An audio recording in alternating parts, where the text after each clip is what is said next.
As adults, many of us struggle with healthy eating.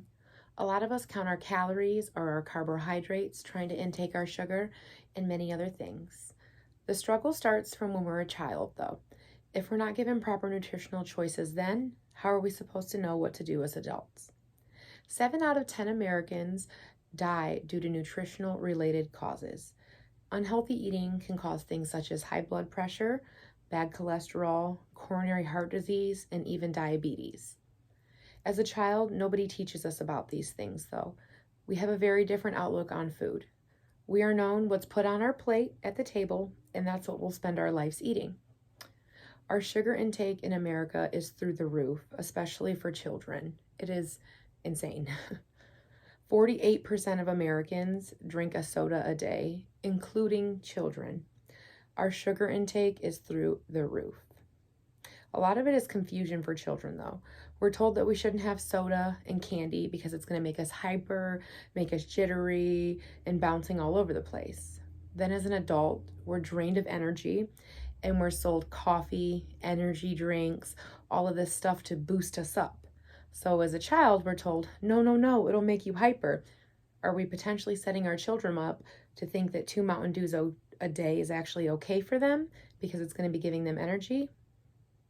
We don't spend a lot of time teaching them about fiber or protein.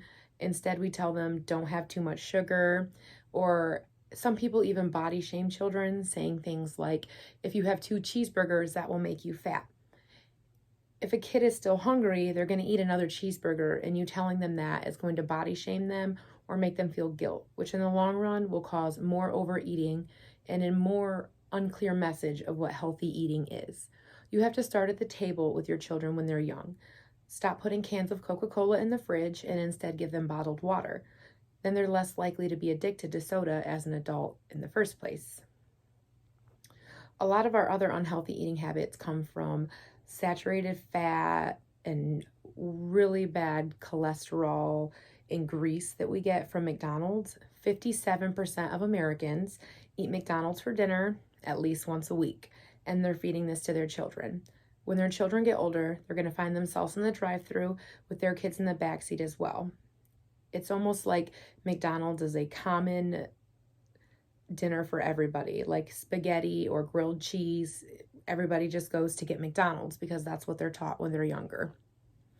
If you would just start adding one vegetable to your kids' plates when they're younger, they're more likely to enjoy it as an adult. A good example would be my son. When he was little, I always just fed him different meats and vegetables, stuff like beans, shrimp, and chorizo. When his cousins come over, they think that the shrimp is gross or that the chorizo is too spicy for them to eat. But because he's used to eating it, I can get him to eat it. So if we're out to eat and the healthy option is shrimp stir fry, he will eat it because it's what he's been taught to eat. If all you give your kids is corn dogs and fried food, that's all your children are going to eat. When they're adults, their palates are going to crave that, and that's what they'll stick with. So it is up to us as parents to start creating healthy eating habits at home when our children are little. It's never too late to change them as an adult, but just set your kid up for a bright, healthy future now by giving them water, fruits, vegetables, beans, things with proteins and added benefits to them. It's up to us.